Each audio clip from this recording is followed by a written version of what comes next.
기도함으로 새벽기도 시작하겠습니다. 하나님 아버지 감사합니다. 아버지 앞에 나아가 하나님의 말씀을 알고 그 하나님의 말씀 가운데 우리를 비추어 보며 나의 삶이 어떠한지를 되돌아볼 수 있는 하나님의 은혜의 시간, 하나님 우리의 거울 되어 주시는 시간, 다시 한번 하나님 앞에 겸손함으로 나아갈 수 있는 시간 되게 하여 주옵소서. 살아계신 우리 주 예수 그리스도의 이름 받들어 기도합니다. 아멘. 오늘은 욥기 34장 31절에서 35장 16절입니다. 34장 31절에서 35장 16절입니다. 그대가 하나님께 아뢰기를 내가 죄를 지었사오니 다시는 범죄하지 아니하겠나이다. 내가 깨닫지 못하는 것을 내게 가르치소서. 내가 악을 행하였으나 다시는 아니하겠나이다 하였는가. 하나님께서 그대가 거절한다고 하여 그대의 뜻대로 속전을 치르시겠느냐. 그러면 그대가 스스로 택할 것이요 내가 할 것이 아니니 그대는 아는 대로 말하라. 슬기로운 자와 내 말을 듣는 지혜 있는 사람은 반드시 내게 말하기를 욥이 무식하게 말하니 그의 말이 지혜롭지 못하도다 하리라. 나는 욥이 끝까지 시험받기를 원하노니 이는 그 대답이 악인과 같음이라. 그가 그의 죄의 반역을 더하며 우리와 어울려 손뼉을 치며 하나님을 거역하는 말을 많이 하는구나. 엘리후가 말을 이어 이르되 그대는 이것을 합당하게 여기느냐. 그대는 그대의 의가 하나님께로부터 왔다는 말이냐. 그대는 그것이 내게 무슨 소용이 있으며 범죄하지 않는 것이 내게 무슨 유익이 있겠느냐 하고 묻지만은 내가 그대와 및 그대와 함께 있는 그대의 친구들에게 대답하리라. 그대는 하늘을 우러러보라. 그대보다 높이 뜬 구름을 바라보라. 그대가 범죄한데 하나님께 무슨 영향이 있겠으며 그대의 악행이 가득한데 하나님께 무슨 상관이 있겠으며 그대가 의로운데 하나님께 무엇을 드리겠으며 그가 그대의 손에서 무엇을 받으시겠느냐. 그대의 악은 그대와 같은 사람에게나 있는 것이요 그대의 공의는 어떤 인생에게도 있느니라. 사람은 학대가 많음으로 부르짖으며 군주들의 힘에 눌려 소리치나 나를 지으신 하나님은 어디 계시냐고 하며 밤에 노래를 주시는 자가 어디 계시냐고 말하는 자가 없구나. 땅의 짐승들보다도 우리를 더욱 가르치시고 하늘의 새보다도 더욱 우리를 지혜롭게 하시는 이가 어디 계시냐고 말하는 이도 없구나. 그들이 악인의 교만으로 말미암아 거기에서 부르짖으나 대답하는 자가 없음은 헛된 것은 하나님이 결코 듣지 아니하시며 전능자가 돌아보지 아니하심이라. 하물며 말하기를 하나님은 배울 수 없고 일에 판단하심은 그의 앞에 있으니 나는 그를 기다릴 뿐이라 말하는 그대일까 보냐. 그러나 지금은 그가 진노하심으로 벌을 주지 아니하셨고 악행을 끝까지 살피지 아니하셨으므로 욥이 헛되이 입을 열어 지식 없는 말을 많이 하는구나. 어제 이어 엘리후의 논지는 분명합니다. 하나님의 어떤 이 교훈이나 고행은 하나님의 뜻이 있으시다라는 거죠. 비록 그 뜻을 알지 못하는 인간의 지식적인 한계가 있을지라도 하나님은 그를 통해 또 그를 연단하시고 더 하나님께 온전한 성품으로 빚어가신다. 그것을 알지 못하고 하나님께 대하여 뭐라고 말하고 있는 자, 욥 당신은 지혜롭지 못한 자고 오히려 하나님을 뭐라고 몰아붙이며 나는 죄가 없는데 하나님이 악인과 선인도 구별 못하시는 그런 눈먼 하나님 아닙니까? 라고 말하는 이 욥은 악인이다라는 거죠. 헛된 말을 한다라는 거죠. 마치 아비가 자식에게 좋은 것을 주기 위하여 어떨 때 예방주사를 마치고 이 힘든 가정을 줄 때 그 아버지나 부모를 보면서 나에게 고통을 주는 사람이다. 내가 밉다라고 말하는 것과 똑같다라는 식으로 이야기하고 있는 것입니다. 우리가 우리 삶 속에서 부딪히는 고난의 문제를 과연 어떻게 이해해야 될까? 그것은 굉장히 중요한 문제죠. 그 고난의 원인이 어디에 있는지 우리가 분명하게 알기는 굉장히 어렵습니다. 왜냐하면 우리는 내일도 모르는 사람이고 나도 나 자신을 모르는 사람인데 어떻게 왜 이런 고난이 있느냐라고 우리가 분명하게 그 이유를 알 수 있겠습니까? 하지만 대략 우리가 생각해 볼 수 있는 건 이런 것이죠. 여태까지 욥의 세 친구들은 인과응보를 이야기했습니다. 네가 죄를 지었기 때문에 하나님께 벌을 받는 것이다. 하지만 욥의 반론은 그것이죠. 악인이 더 잘 되는 것을 너희가 보지 않았느냐. 그러면 인과응보의 세상이 과연 너희가 주장한 대로 맞느냐. 게다가 나는 아무런 죄를 짓지 않았다. 그런데 하나님께 이러한 벌을 받는다. 이렇게 이야기하면 세 친구들은 더 이상 아무 말 하지 못했죠. 거기에 반해서 엘리후는 욥 네가 아무런 죄가 없다 할지라도 하나님은 너를 향해서 너가 미래에 지을 수 있는 어떤 죄나 너의 성품의 연약함을 보시고 너를 다듬어 가시는 중이다. 그런데 어떻게 네가 짧은 지식을 가지고 하나님의 깊은 지혜를 이해하지 못한 채 그분을 뭐라고 몰아붙이고 이 불의 하나님이라고 네가 화를 내면서 답답하다고 이야기할 수 있느냐?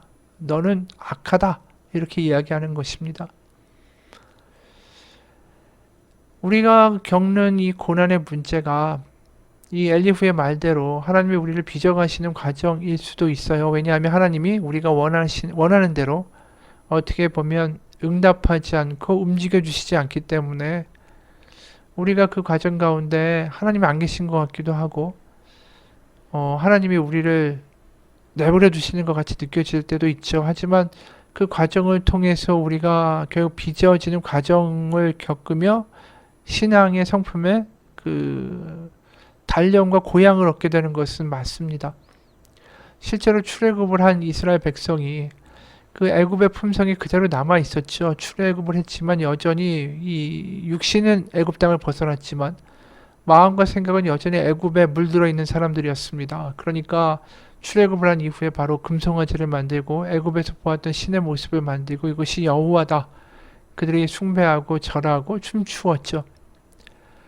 그러니까 그들이 가나안에 들어가서 하나님의 나라 여호와가 우리의 유일한 하나님이라고 고백하고 인정하는 그 믿음으로 될 때까지는 그들의 그 애굽에서 물들었던 그 정신의 마음을 다 씻어내야 하는 과정이 필요했던 것이죠. 그게 광야의 시간이었습니다. 광야의 시간 동안에 그들은 우상도 또 애굽도 섬기고 애굽에 대한 생각, 우상에 대한 생각, 그러면서 하나님을 또 믿고 따라가는 이 양갈래의 어떻게 보면 양다리를 거치고 이것도 아닌 저것도 아닌 중간지대에서 그렇게 광야의 시간을 보내게 되죠. 고생의 시간이었습니다. 왜 고생일까요? 하나님밖에 없습니다라는 온전한 고백이 있다면 그들은 하나님의 말씀에 따라서 과감히 따라갔을 것이고 그러면 이 광야의 기간은 짧았을 것입니다. 40년의 시간은 그들이 하나님을 완전히 온전히 선택하지 못했기 때문에 벌어진 단련의 시간이었다라고도 말할 수 있는 거죠. 그리고 드디어 가나안에 들어갔을 때 이스라엘 백성의 모습은 완전히 변하지 않았습니까? 하나님밖에 없습니다. 바로 십계명의 말씀 아닙니까? 우상도 없고 형상도 없고 하나님밖에 없습니다.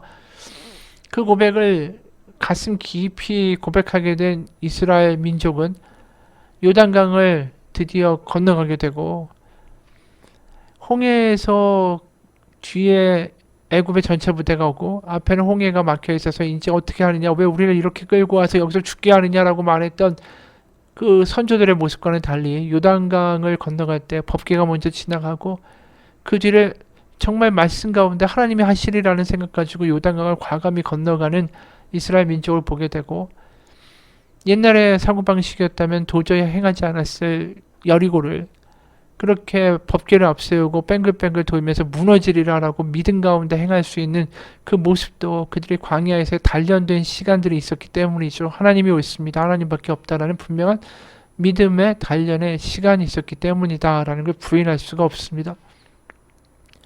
이민교라는 분이 복음에 비친 사람이라는 책을 보면 다음과 같은 글을 써요.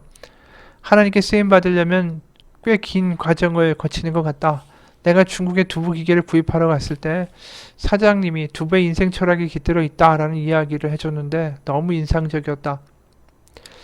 실제로 이 콩으로 두부를 만드는 과정이 하나님께서 우리를 단련하고 연단하고 쓰시는 과정과 비슷하다라는 생각도 들었다.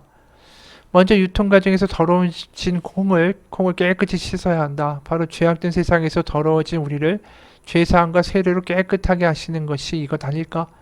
그 다음 콩을 불리면 콩이 2배, 3배 크기로 불어난다. 하나님께서는 우리가 죄사함을 받고 난 후에 바로 훈련시키지 아니하시고 꿈도 주시고 기도의 응답도 해주시고 격려도 해주신다.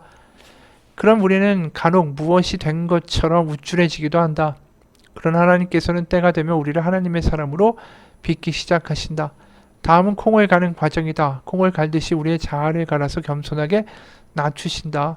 콩을 처음 갈 때는 쿵탕쿵탕 소리가 요란하다. 갈리지 않으려고 반발하기 때문이다. 갈리는 데는 그만큼 희생이 따른다. 자기를 부인하고 자기가 죽는 아픔이 있다. 그러나 두 번째 갈 때는 거의 소리가 나지 않는다. 깨어진 정도가 아니라 이미 형체도 없이 곱게 갈리는 단계로 진입했기 때문이다. 우리의 교만한 내면이 하나님의 훈련으로 깨지고 갈리는 과정이다. 그 다음은 가열하는 과정이다. 100도 이상의 온도를 끓여서 세균을 죽이고 순수하게 하는 성화되는 과정이라고도 할 수 있다. 하나님께서 우리를 쓰시기 전에 반드시 우리를 낮추시고 우리 삶의 동기와 목적을 순수하게 하신다. 이 낮아지는 과정에 아픔이 있다. 하지만 사실 알고 보면 이 고난의 과정이 축복일 수 있다. 이 과정을 거치면 우리는 알 수 없는 하나님의 더 큰 축복이 기다리고 있기 때문이다. 완전히 갈아져 낮아지고 순수하게 된 다음에는 눌러서 두부를 만든다. 이제는 자아도 없고 자기 주장도 없고 주인의 주권적인 손에 모든 걸 맡기는 단계다. 내 주여 뜻대로 행하시옵소서의 단계라고 할 수 있다. 두부가 완성되면 그 다음엔 다양한 제품을 만들게 된다. 이렇듯 두부가 완성되는 과정은 하나님이 우리를 쓰시는 단계와 비슷하다. 이를 통해 하나님께서 우리를 영화롭게 하시고 영광을 받으신다.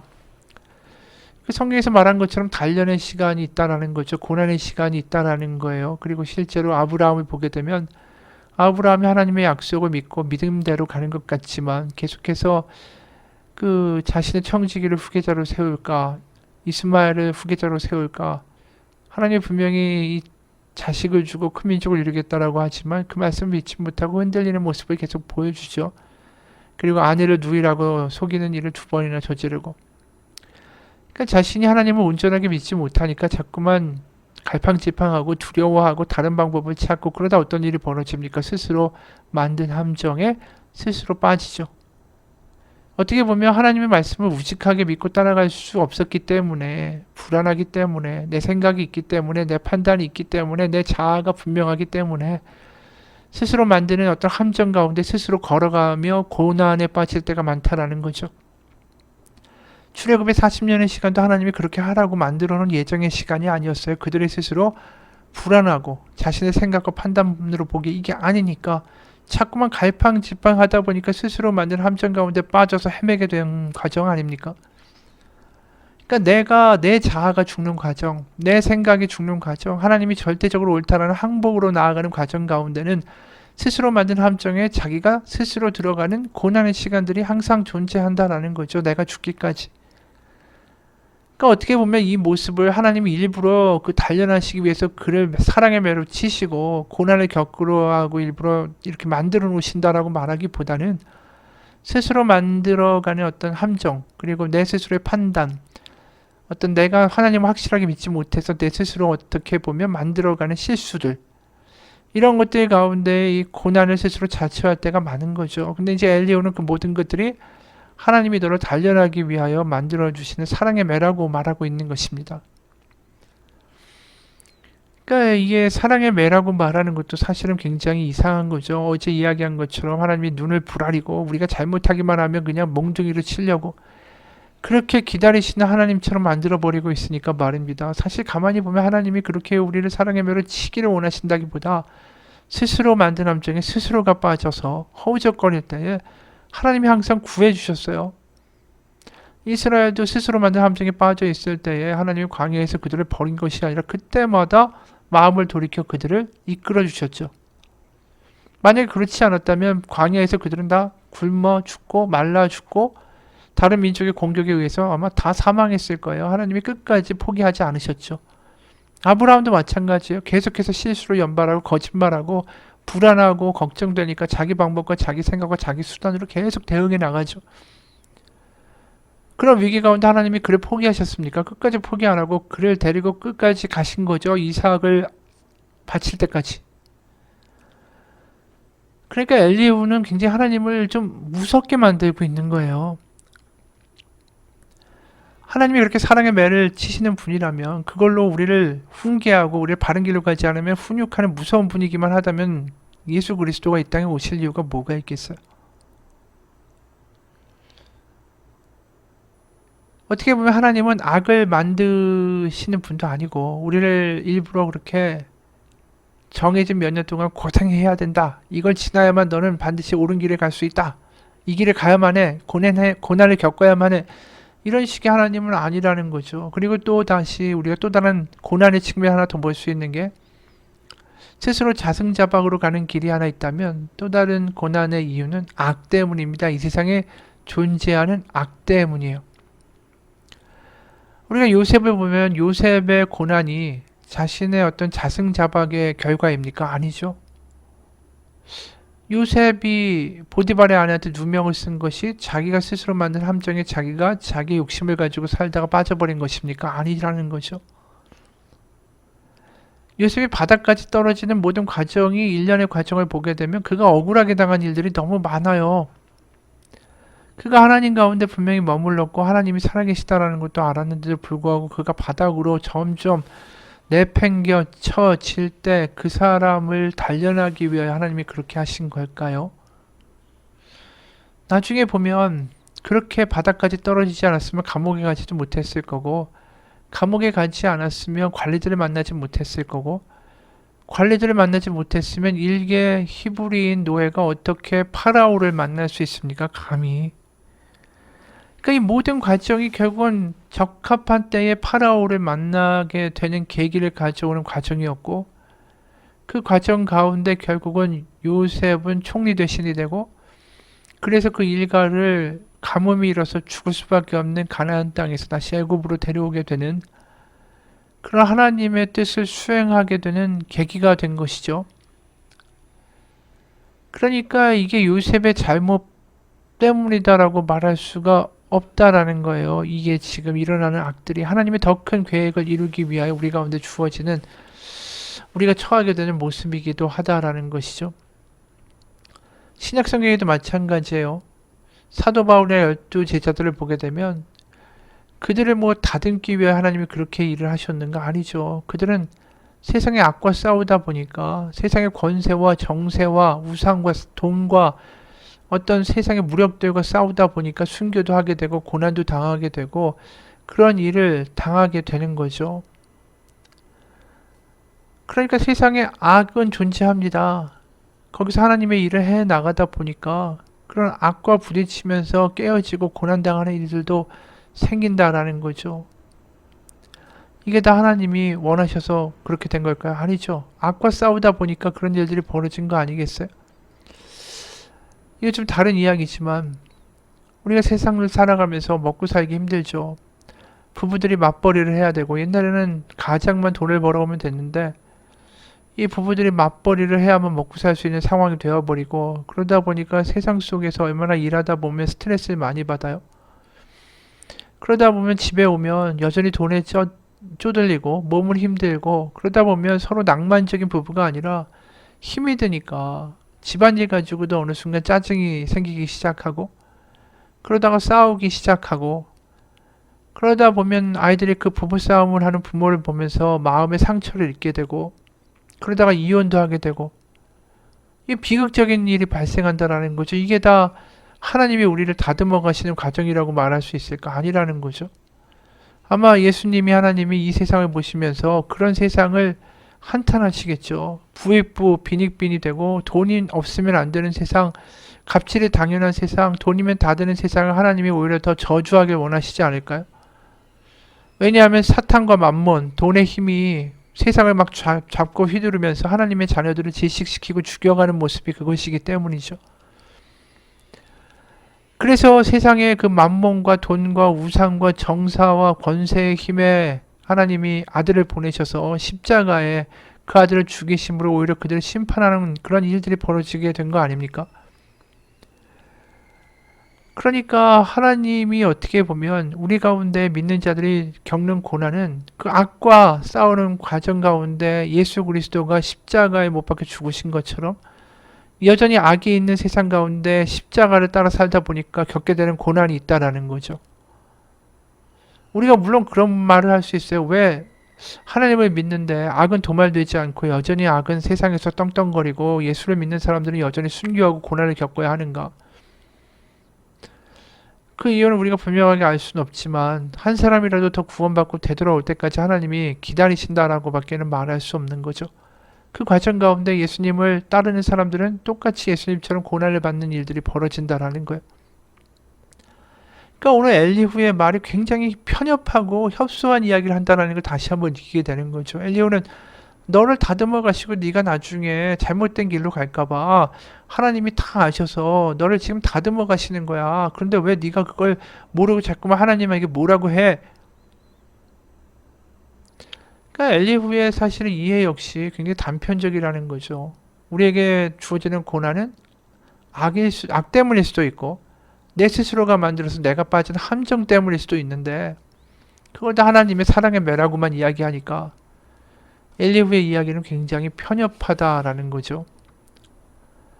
그러면서 오늘 34장에 35, 37절까지 세 번역에 이런 말을 해요. 욥 어른이 알지도 못하면서 말을 하고 기껏한 말도 모두 뜻없는 말뿐이었다라는 것을 알 수 있을 것입니다. 욥 어른이 한 말을 세 친구는 곰곰이 생각해 보시기 바랍니다. 세 분께서는 그가 말하는 것이 욥이 말하는 게 악한 자와 같다라는 걸 알게 될 것입니다. 욥 어른은 자신이 지은 죄에다가 반역까지 더했고 우리가 보는 앞에서도 하나님을 모독했습니다.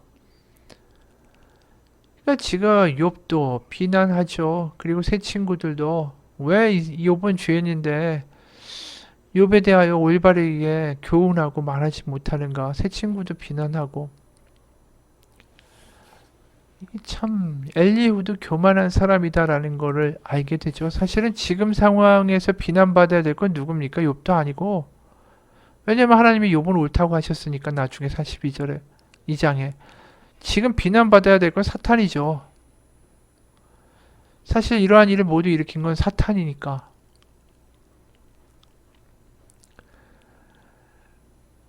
욥은 오히려 그 과정 가운데 하나님을 떠나지 않았죠. 우리도 마찬가지예요. 우리가 세상을 따라가면서 고난을 겪을 수 있습니다. 그럴 때 우리가 한번 돌아봐야죠. 이것이 자승자박으로 내가 스스로 만들어내서 내가 겪게 되는 고난은 아니었는가. 예를 들어서 우리가 몸에 안 좋은 거를 매일 먹으면 너 병에 걸려. 그런데 그렇게 살았다고 칩시다. 그래서 병에 걸렸어요. 근데 이 병이 다 하나님 때문입니다. 라고 말하면 그게 말이 안 되는 거죠. 그러니까 우리의 삶에서 우리가 겪는 고난과 어려움에 대해서 하나님이 허락하시고 하나님이 날 이렇게 하셨다는 생각보다 내가 아둔하고 부족해서 하나님 이런 상황에 빠지고 말았습니다. 라고 고백할 수 있는 것이고 또 우리가 닥치는 고난 가운데 하나님 제가 세상에서 예수님을 따르다 보니 이러한 일을 겪습니다. 하지만 이것이 예수님을 따르다가 겪게 되는 십자가의 고난이라고 믿습니다. 이 고난 가운데도 하나님은 역사하고 계심을 믿습니다라는 믿음의 고백을 만들어낼 수도 있고요. 그리고 또 우리가 세상을 살면서 어려운 일을 겪을 때에 결국은 어떤 귀결로 가야 할까? 답은 하나예요, 결국은. 어제도 이야기했지만 우리가 모든 환난과 고난의 원인을 사실 지금 설명하려고 지금 제가 여러 가지 예를 들었지만 정확하게 알고 분간한다라는 게 어렵죠. 그러다 보니까 세상 사람들이 뭐 사랑의 매란 말도 하고 아까 제가 얘기한 것처럼 어떤 악과의 싸움에서 나타나는 그런 일이다라고도 말할 수 있고 자승자박이라고도 말할 수 있고 여러 가지의 설명을 이야기할 수 있을 거예요. 근데 중요한 건 우리가 그 이유를 분명하게 알 수는 없다라는 거죠. 나에게 이러한 병이 생긴 걸 내가 어떻게 알겠어요? 그 이유를. 다 섞여 있을 수도 있겠죠. 그래서 우리가 그 원인과 이유를 알기보다는 가장 중요한 건 바로 오늘 내가 누구를 의지하며 이 고난 가운데 살아갈 것인가를 선택하는 게 훨씬 더 중요하다라는 거예요. 바로 우리가 이 시점 가운데 왜 이런 일이 생기고 왜 이렇게 되고 왜 이런 일이 벌어지면 왜 고난을 허락하시는가의 싸움을 하기보다는 오늘도 우리 고난 가운데 함께 하시는 예수님을 나의 이 바닥 가운데 떨어진 이 인생의 어려운 가운데 함께 하시는 예수님을 지금도 바라보고 그분과 함께 이 사망의 음침한 골짜기를 지나가는 거 그것만이 답이라는 거죠.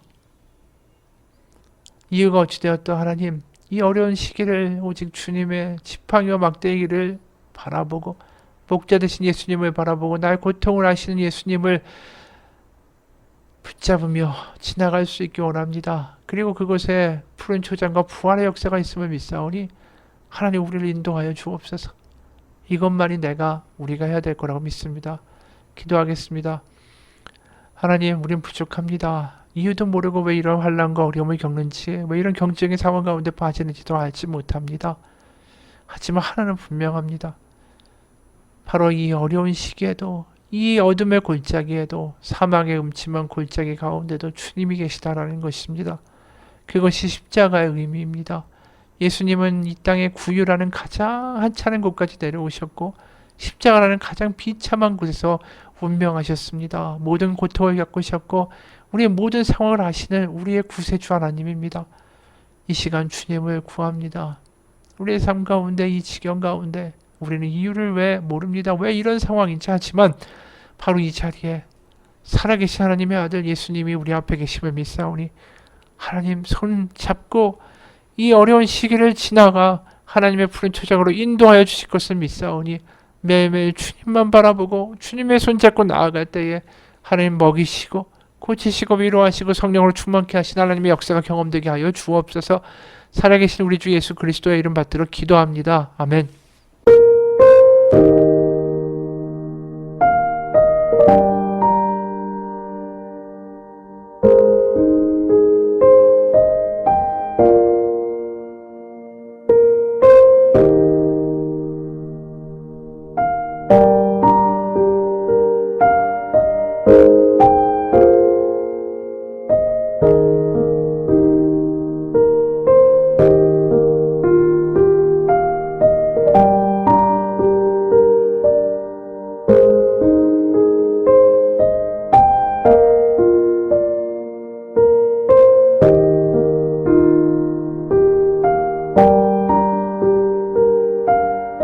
you